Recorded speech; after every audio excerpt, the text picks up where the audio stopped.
Sadaf Kanwal is a multi-talented personality.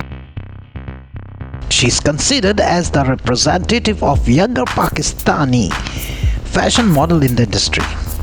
At just 24, she has ventured into the modeling, acting, fashion shows and even a brand ambassador. She has won many awards for her contribution to the fashion world.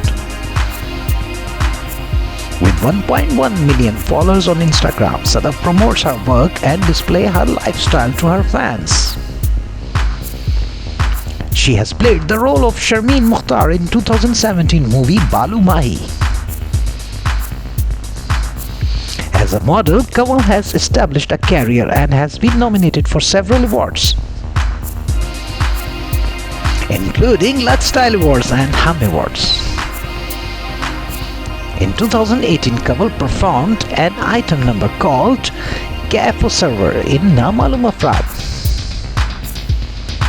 Kanwal is the granddaughter of Pakistani senior actress Salma Mumtaz and the niece of Nida Mumtaz.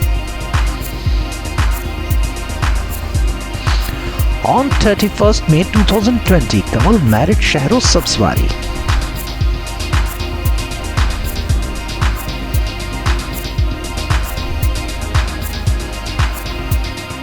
Sadaf is known for her sensual photo shoots. If you like this video, kindly subscribe, like and share Ungli TV PK.